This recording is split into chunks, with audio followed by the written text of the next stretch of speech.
y voy a presentarle a usted el componente de la semana anterior y de esta semana. He tratado de hacer como un pequeño, digámoslo, un pequeño match entre los dos contenidos, porque ambos contenidos son importantes. Lo que hay que limpiar. Así es que... ¿Y me quiere? No sé si... ¿Y quiere que esté ella? No, ya se fue. Chis. Ahí la dejaba yo que sola se iba. Hola, hola. Después que termine puedo. Hola, ¿alguien tiene encendido el microfonito? Por favor, me lo apagan porque si no, no vamos a poder acá seguir, ¿verdad? Bien. Disculpe, Lick. Ok, bien, continuamos. En este proceso vamos a ver, voy a retomar la temática de la semana anterior, porque me interesa si hay preguntas de parte de ustedes y que ustedes puedan comprender que esta clase y la clase anterior tienen una gran quizás complementariedad. Ustedes y yo conocemos, y creo que yo se los explicaba a ustedes cuando ingresaban a la carrera, que la maestra de educación inicial y parvularia ahora era una maestra que no solamente se dedicaba al aula como tal, ¿verdad? O sea, no solamente se dedicaba a dar clases dentro de un aula, sino que esta maestra también vincula a la escuela juntamente con la comunidad a través de la estrategia de círculos de familia. Esa estrategia de círculos de familia es la que permite que la niñez de cero, es decir, desde que las mamitas están embarazadas hasta que cumplen los 3 años, puedan tener una atención. Y esta maestra que está vinculada a ese entorno, se le reconoce, tiene una figura que se le llama ATPI, que significa Asistente Técnico de Primera Infancia. Lo primero que le piden a la ATPI es que ella pueda realizar justamente un diagnóstico sociocomunitario y obviamente ese diagnóstico es un diagnóstico participativo. En ese diagnóstico a la maestra, en este caso, si fuera usted, y usted lo va a experimentar el otro, bueno, no el otro año, sino que en su tercer año que va del profesorado, porque en la práctica 3 y en la práctica 4, usted va a atender a las familias de una comunidad. Nosotros le vamos a asignar a usted, por ejemplo, en el caso más particular que tenemos, las asignamos a un CDI de Santa Tecla.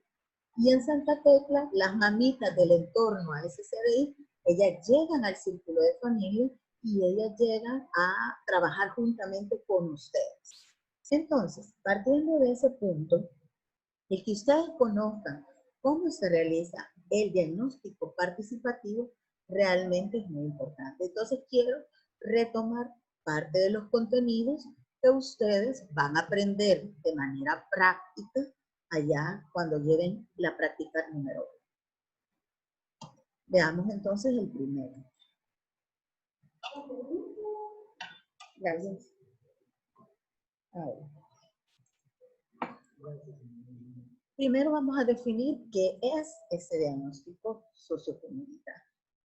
En primer lugar, el diagnóstico es una herramienta que es sumamente importante para poder conocer y poder analizar y poder determinar acciones para poder trabajar en una comunidad. En el caso particular, este tipo de diagnóstico, a diferencia de otros diagnósticos como el diagnóstico médico, que se puede hacer con una sola persona, en un lugar determinado, que es un consultorio, etcétera, un diagnóstico educativo que se hace dentro de un salón de clases, pues ese tipo de diagnóstico se realiza con la comunidad. Por lo tanto, se deben de tener información, datos y hechos reales que puedan permitir a la persona que está construyendo el diagnóstico preparar un informe de contexto de las problemáticas que viven en la comunidad.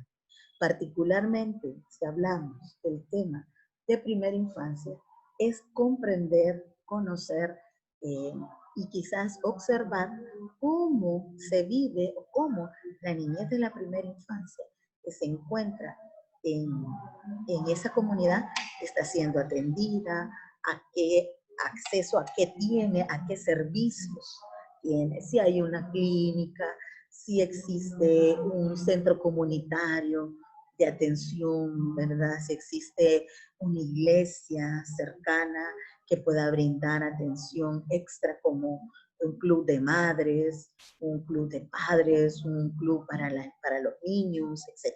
O sea, identificar esas oportunidades a nosotros en el diagnóstico nos va a servir para poder hacer una gestión intersectorial, es decir, que a la familia la pueden apoyar todas las entidades que puedan prestar servicio en el sector. Puede ser la escuela, puede ser la alcaldía, porque en algunos casos hay algunos problemas que serán relacionados exclusivamente con, por ejemplo, hay niños que no les dan su partida de nacimiento porque son niños que no los llevan a reconocerlos a una alcaldía. Entonces, esos problemas se pueden solucionar si existe una persona que pueda vincular, articular el trabajo de todas las personas en favor en el tema de la primera infancia. En este sentido, el diagnóstico comunitario es un proceso justamente de recolección, ordenamiento, estudio y análisis de datos, obviamente, y información que le va a permitir conocer esa realidad para partir de ella y luego resolverlo.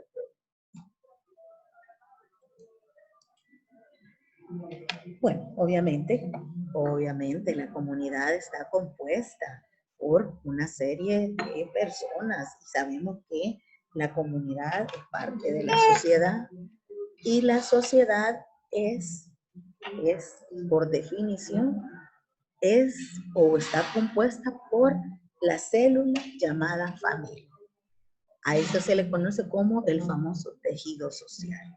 Entonces, los miembros de esa comunidad van a tener quizás una cultura muy particular, porque aunque somos un país muy pequeño y aunque vivamos a distancias relativamente cercas, cada comunidad, cada cantón, cada lugar tiene su propio arraigo cultural y su propia identidad cultural, algo que es muy importante que nosotros dentro de un diagnóstico lo podamos poner.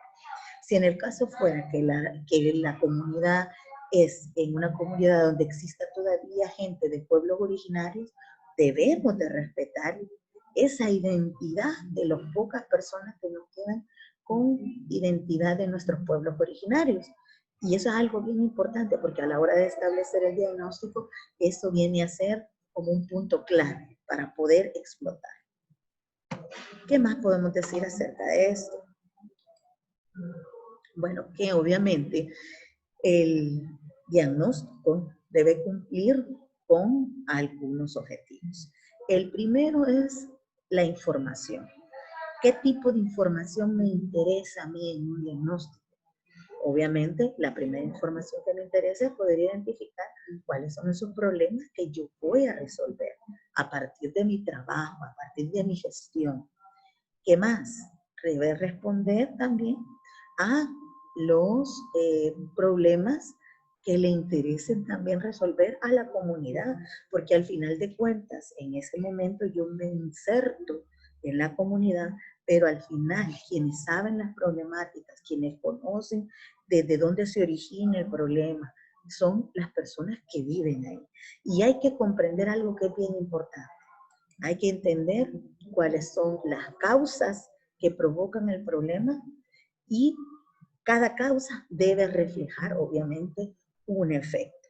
¿Y eso para qué nos va a permitir eso? Nos va a permitir atacar no el efecto, porque no nos interesa atacar el efecto.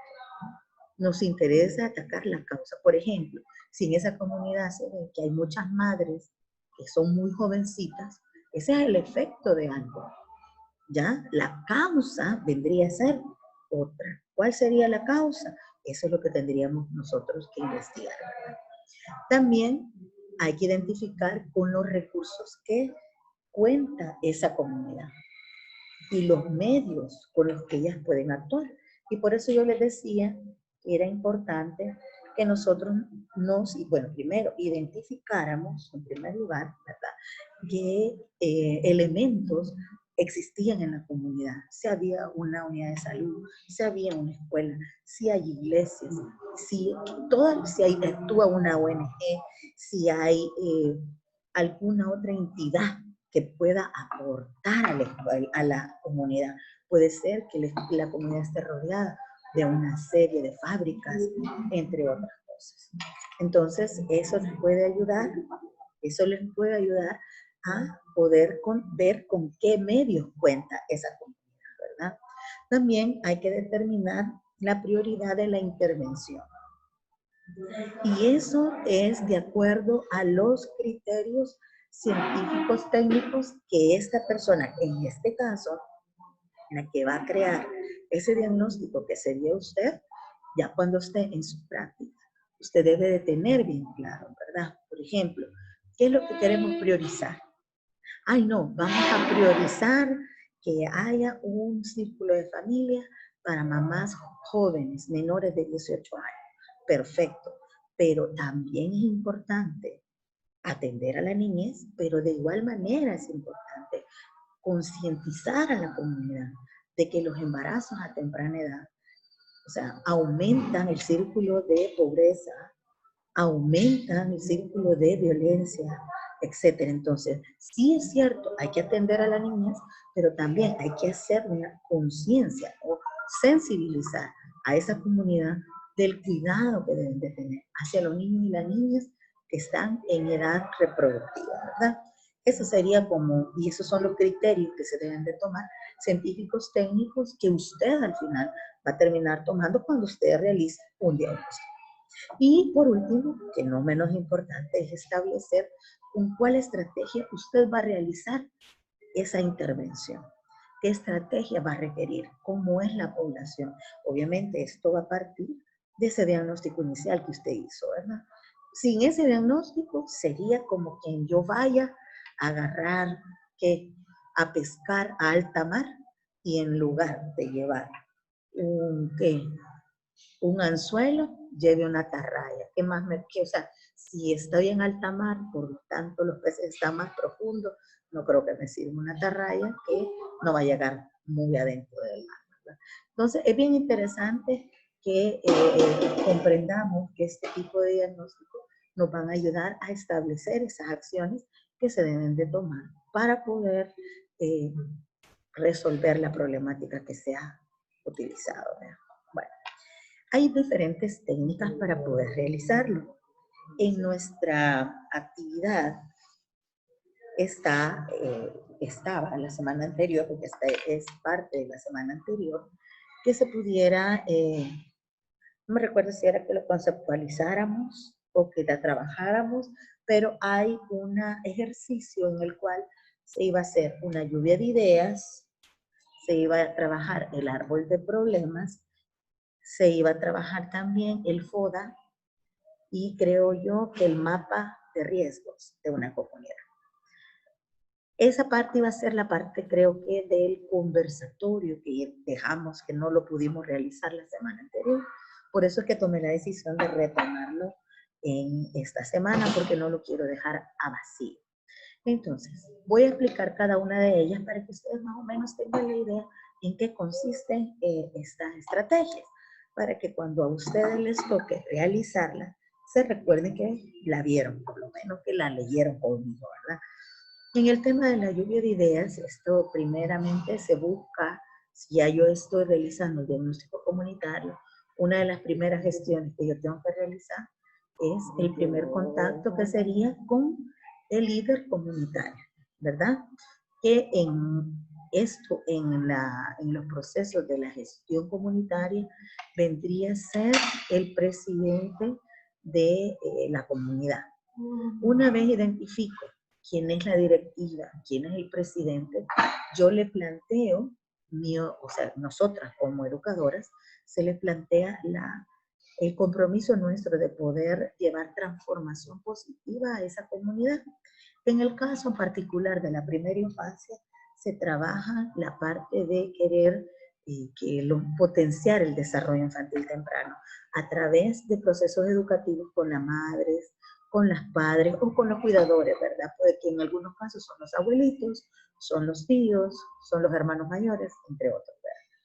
Entonces, partiendo de esta situación, se realiza un primer encuentro con diferentes actores de la comunidad, no solamente con la directiva, ¿verdad? Sino que ya una vez planteado eso, se pasa a lo siguiente, que es ese segundo encuentro en donde vamos a pedir que diferentes actores de la comunidad que estén relacionados con la temática, estamos hablando de primera infancia, pueden ser las madres cuidadoras o madres, ¿verdad?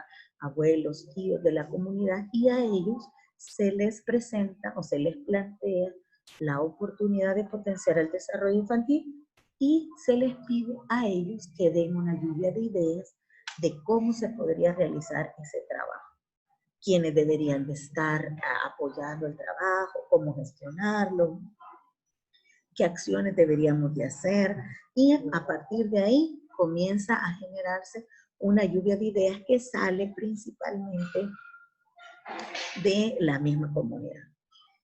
Luego, en un tercer momento, en donde las familias, en donde usted como parte de las que van a crear este diagnóstico, usted le presenta un árbol, ¿verdad? Va a dibujar un árbol en un pliego de papel bond con unas buenas raíces, y en la parte de abajo de las raíces usted le va a poner causas, y en la parte del árbol, como forma de frutos, usted va a poner efectos. Entonces, si el tema es que, supóngase usted que en esa comunidad los niños de la primera infancia pues presentan cuadros de desnutrición continua y el tema el tema central sea la desnutrición, podríamos poner cuáles son las principales causas de desnutrición que se están viviendo en ese lugar. O puede ser que una idea, ¿verdad? Que sea por falta de hierro, porque la gente no le gusta consumir frijoles. Puede ser, sucede.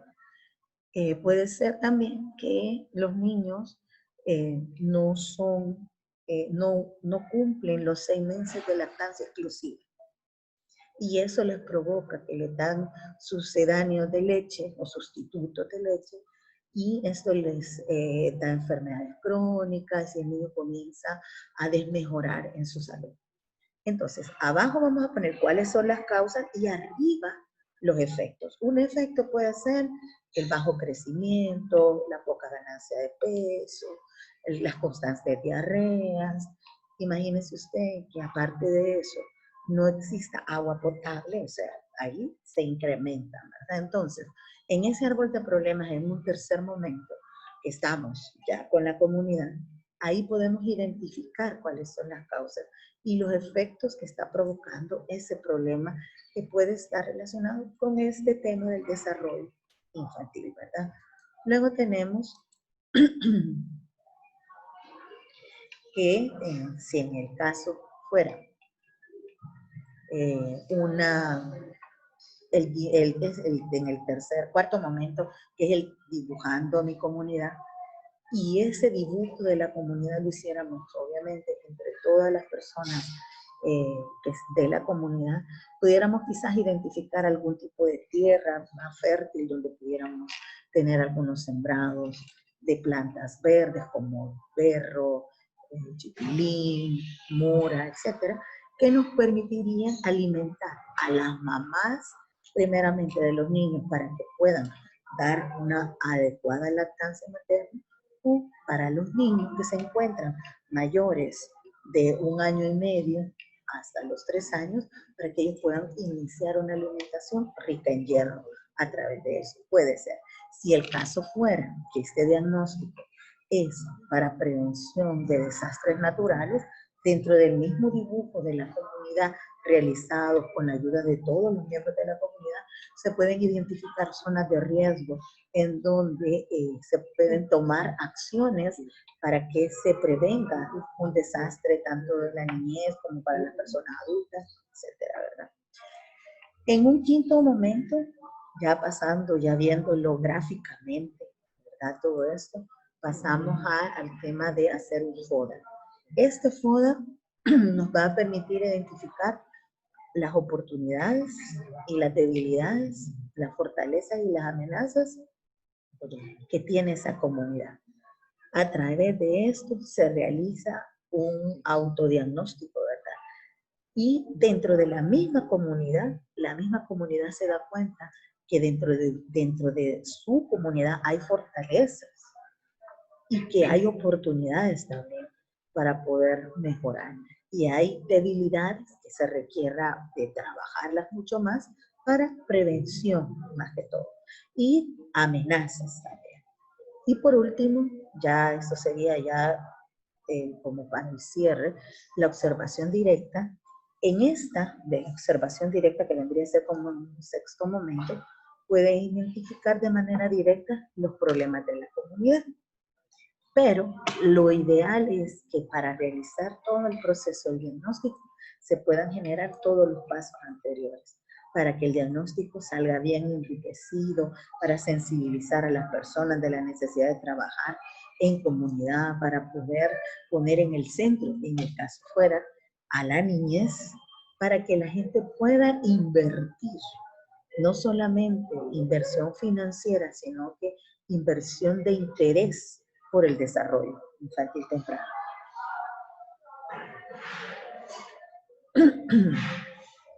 También existen algunas técnicas que van a permitir la recolección de información. Dentro de estas técnicas tenemos,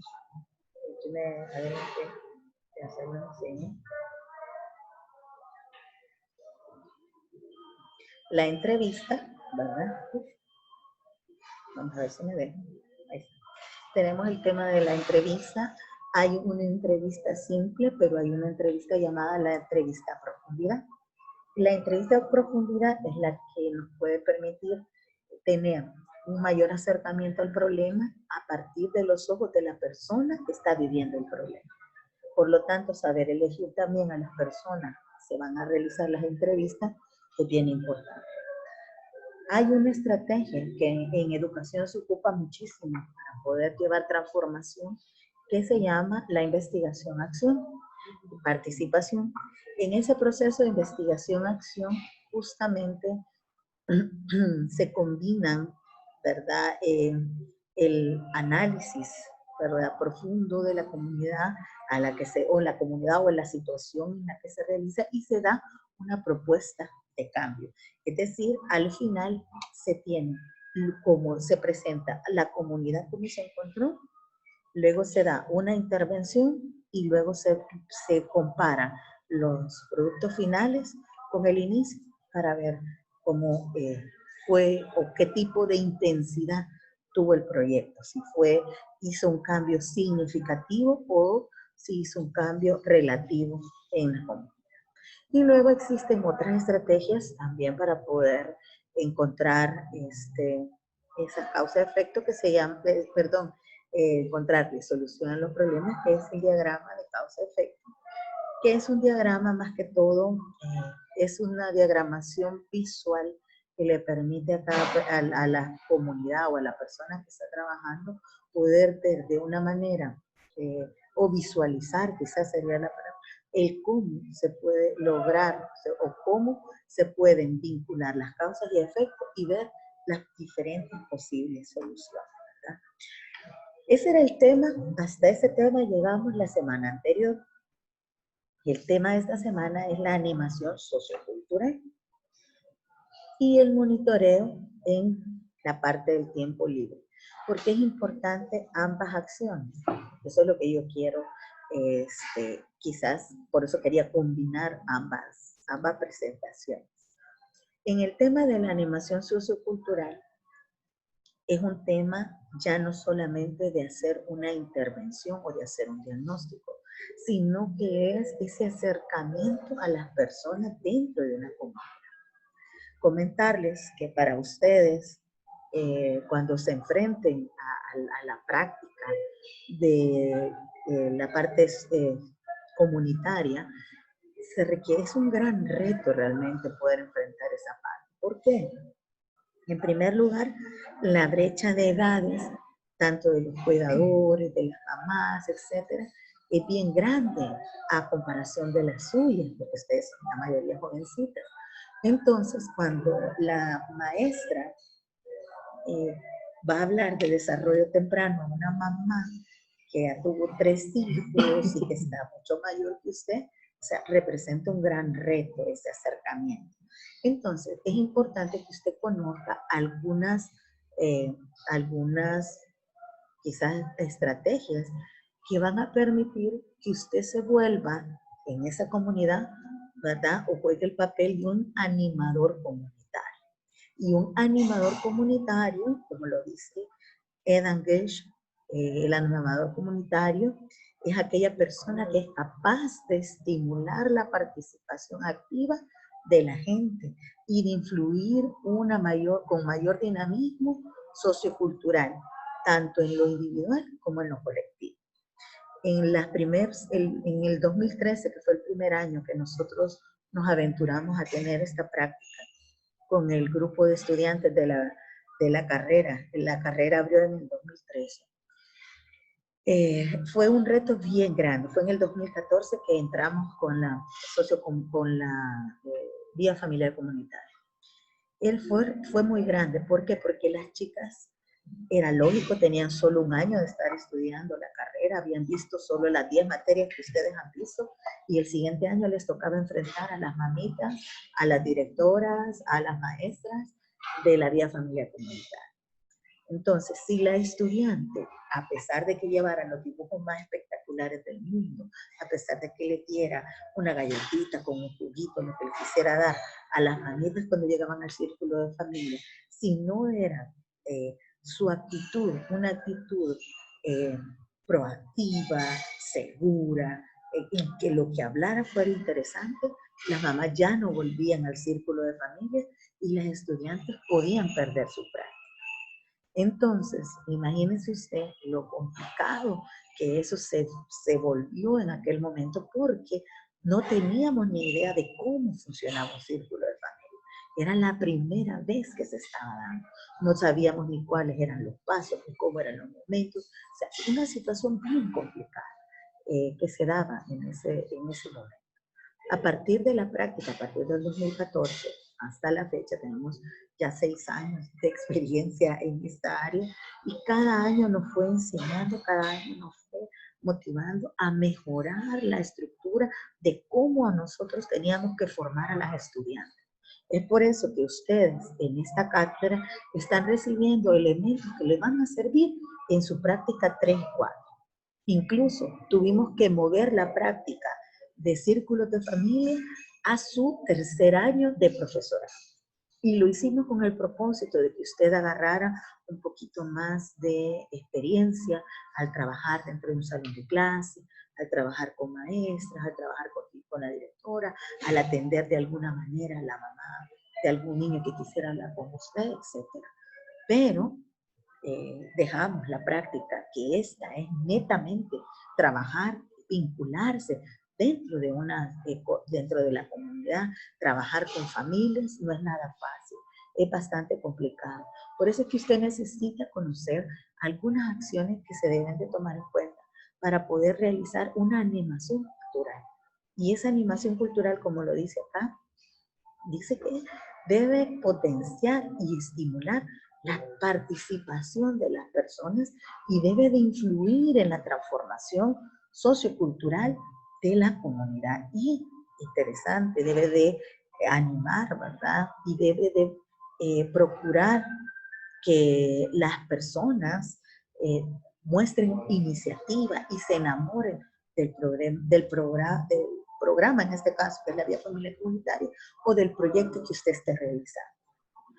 También, para poder fundamentar un poquito más la parte teórica de esto, el señor Frohman y Ángel Sánchez Castaño dicen que el animador es sociocultural, es un agente que pone en marcha todos los procesos de animación, que potencia las relaciones grupales, que facilitan la realización de tareas, grupos para cambiar el entorno.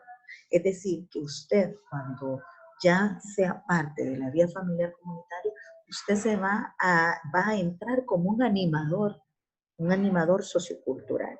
Es decir, que usted tiene que ser una persona que dinamice a las familias, que la rete para poder trabajar en conjunto, para cuidar no solo a sus niños, sino cuidarse unos a otros. Y es por eso que esta temática es una de las temáticas para su práctica, cuando la lleve, muy importante. Entonces, hay características bien particulares o diferencias muy particulares entre un animador y un monitor, pero quiero destacar primeramente la función del animador sociocultural. Y esta es una persona que maneja dos áreas que son importantes, la parte social y la identidad cultural. Todos tenemos cultura, todos tenemos cultura, y todos hacemos cultura con nuestra propia vida. Entonces, en este proceso de animación, estamos vinculando las relaciones sociales que deben de existir dentro de la comunidad, pero sin perder su identidad cultural. Por eso es que yo les decía al inicio que sí, estamos en una comunidad, ¿verdad?, en donde las personas, por ejemplo, predomine o haya presencia de personas de nuestros pueblos originarios, debemos de respetar esas culturas que ellos pues manejan, ¿verdad? También, y esto es sumamente importante, hay, por ejemplo, hay comunidades, hay una comunidad allá en Cojutepeque que está vinculada con la iglesia del séptimo día. Con la iglesia del séptimo día. Y en esa comunidad, los días sábados cierran las tiendas, o sea, porque culturalmente, por la cultura de la religión que ellos practican, ellos no pueden trabajar los días sábados. Por lo tanto, si yo quisiera establecer un círculo de familia un día sábado, a mí pues, me dejarían.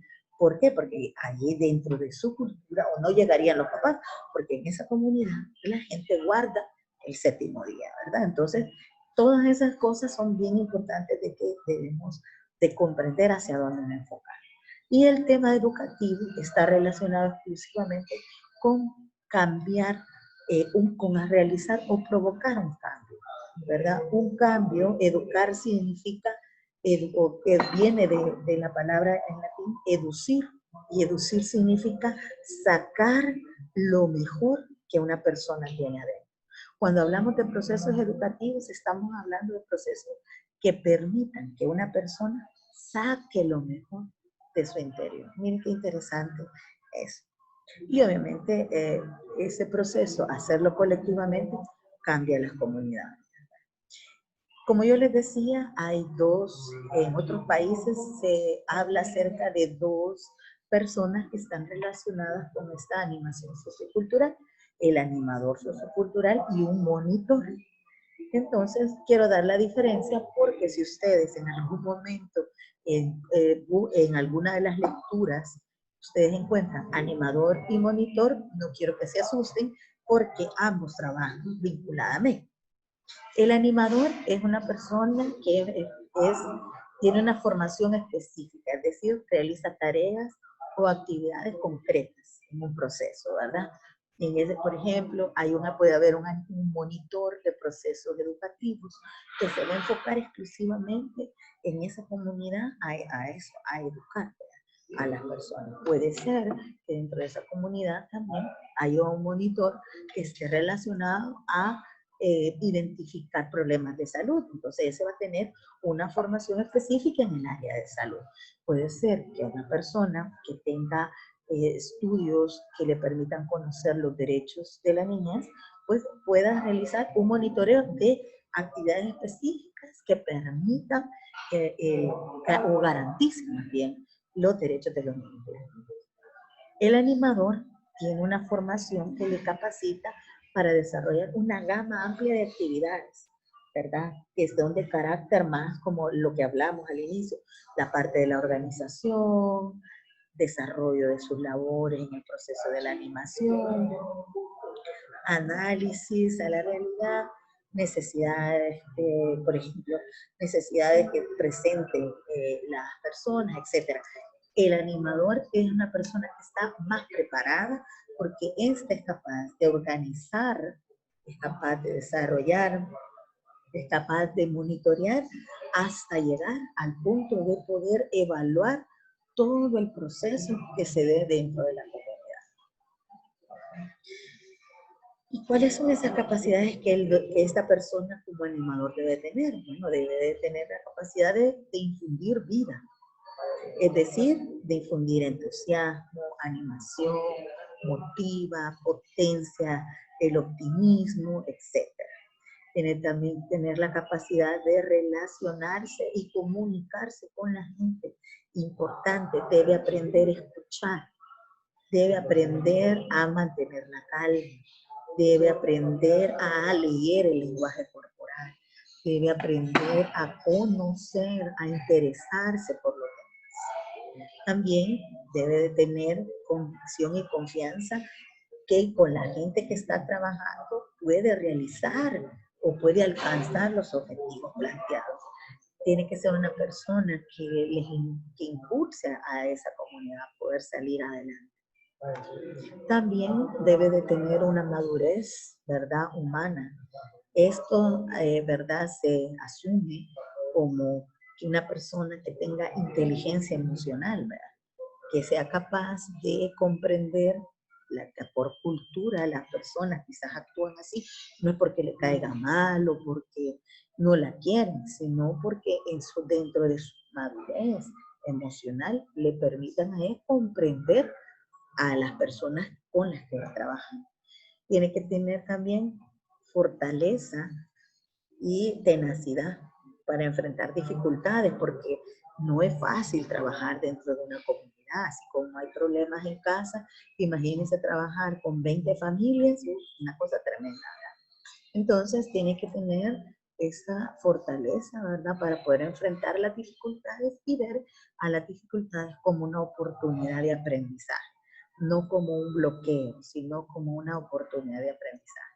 Y que por más que se le dificulte realizar su actividad o realizar su proyecto, esta persona tiene que luchar y sobreponerse para lograr hacerlo, ¿verdad? Y obviamente debe tener una mística de servicio, una vocación de servicio, y eso pues permite empatizar con la gente de la comunidad con la que se trabaja. Y eso en general es la parte que a mí me interesaba poder explicar este día. Me interesaba poder explicarlo este día porque son elementos que son muy importantes, que usted va a necesitarlos en su proceso ya de realización de su práctica. En este punto nosotros ya trabajamos, o por lo menos ya conocemos teóricamente, en qué consiste esta parte del diagnóstico sociocomunitario. Ya conocimos y ya trabajamos también en qué consiste la animación sociocultural y los elementos que en ella hay. Obviamente, saber orientar la participación de la familia es sumamente importante, especialmente en el contexto de la vía familiar comunitaria, que yo lo enfoco muy puntualmente con ustedes, porque esa es su práctica 3 y su práctica 4. Entonces, ya vimos pues la parte del diagnóstico, ya conocimos las estrategias socioculturales, y creo que de tarea les ha quedado una pequeña lectura que habla sobre la orientación, la orientación de la familia. Ese es un tema muy importante, es necesario que ustedes lo puedan leer, y si hay preguntas, ustedes la puedan realizar en el foro de consultas. No sé si tienen preguntas.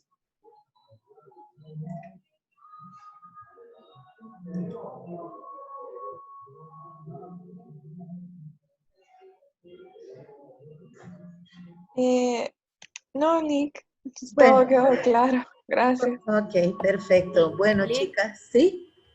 ¿Sí, Laura? Yo sí tenía una duda con respecto al trabajo de la semana del proyecto de animación sociocultural. Cuando Ujú. dice proyecto de animación es como que nosotros planificáramos una sesión, digamos. En el proyecto, no hay. En el proyecto de animación sociocultural, si me pudieras leer, porque ahorita no tengo abierta la página, ¿me podrías leer la invitación, Laura, para que yo te oriente? Esplenda, por favor.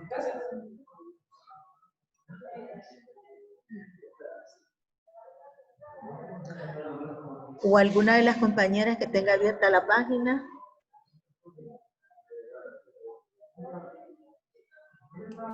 Yoli, ya dice, presenta una propuesta de proyecto de animación de esta tarea se me de forma grupal con la ayuda de la lectura del material de consulta de la semana.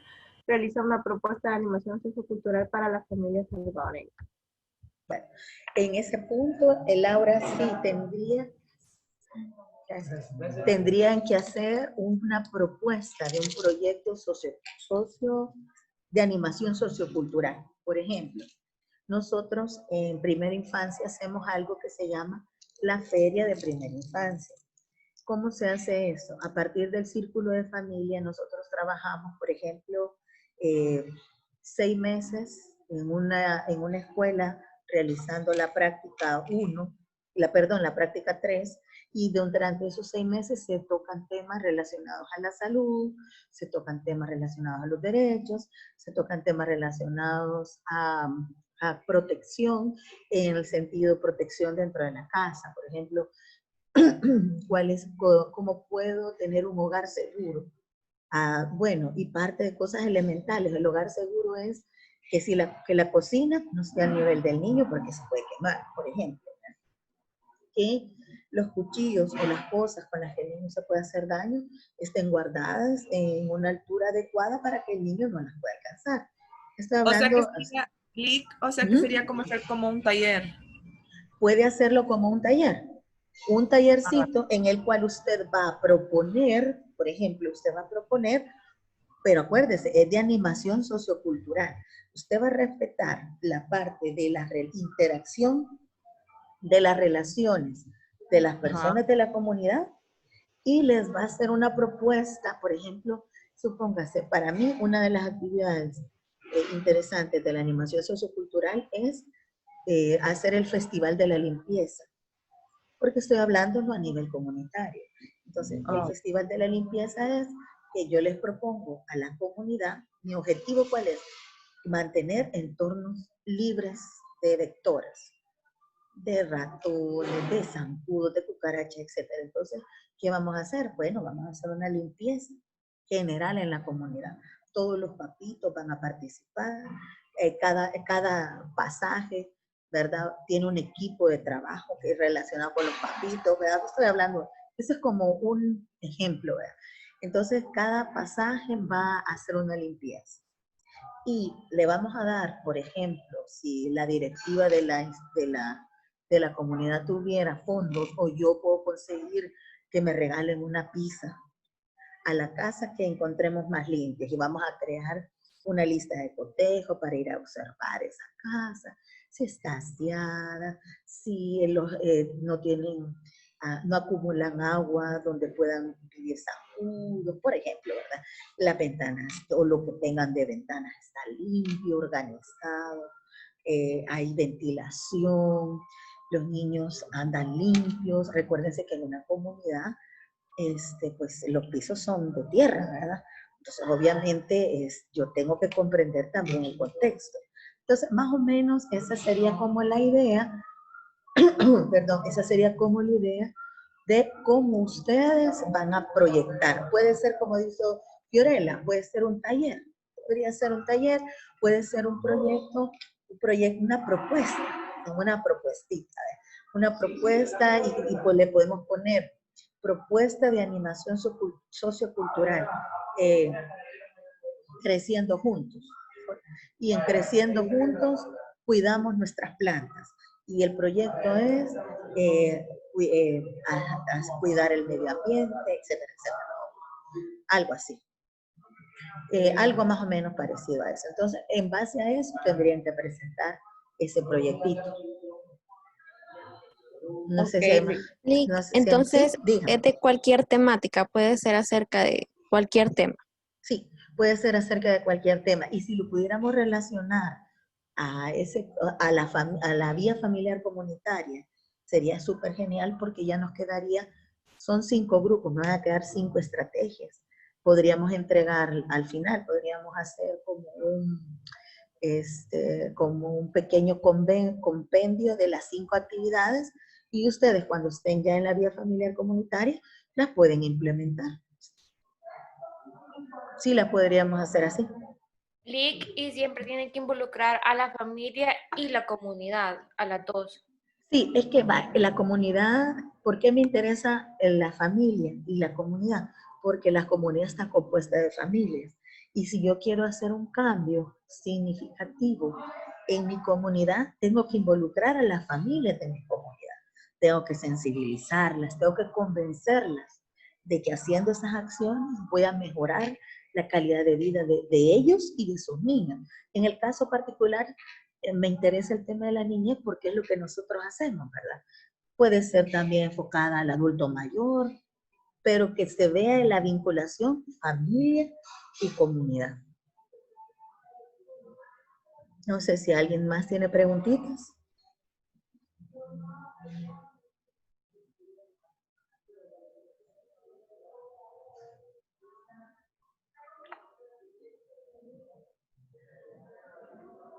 Lick, Dígame Adriana. ¿será un reporte o puede ser solo como una presentación? No, ¿qué les parece si mejor hacemos una ficha técnica? En la ficha técnica va el tema, el objetivo de la actividad, la descripción de la actividad, los elementos para realizar la actividad y la finalidad de la actividad. Eso sería todo. Esa sería como la ficha técnica de lo que ustedes presentarían. Lick, ¿y será que usted tiene algún modelo de esa ficha? No, si quieren, hagámoslo así como lo acabo de decir. Ah, ok. Hagan en un Word, como esto ya quedó grabado, ya ustedes solamente lo vuelven a ver. Porque es sumamente básico, solamente va la ficha, el nombre, ¿verdad? Luego iría el objetivo, luego iría la descripción de cómo se debe realizar, el paso a paso. Si pueden ponerlo lo más específico, paso 1, convoque a la comunidad y haga tarjetitas de invitación, vaya a dejarlas, prepare el espacio, limpie, prepare prepare un pequeño refrigerio para las familias y sus niños, etcétera, no sé, presentación de lo que vayas a hacer, si va a ser algo relacionado con el medio ambiente para mejorar la comunidad, si va a ser algo para el cuidado de la salud, si va a ser algo para transformar prácticas de crianza, como sea. Pero todo así como en esa va en la parte de la descripción, paso 1, paso 2, paso 3, y eso va a quedar una ficha técnica bien bonita. Al final de la ficha técnica le escriben el nombre del equipo que la presenta.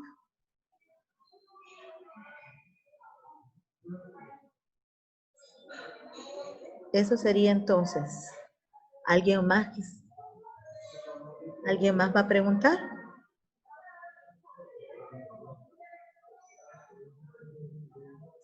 Y si todo está claro, entonces muchas gracias. Espero poder verlas la siguiente semana. Y cualquier cosa, ustedes saben que me pueden escribir. Gracias a todas. Gracias, Lick. Gracias, Lick. Adiós, chicas. Gracias. Adiós. Adiós. Adiós.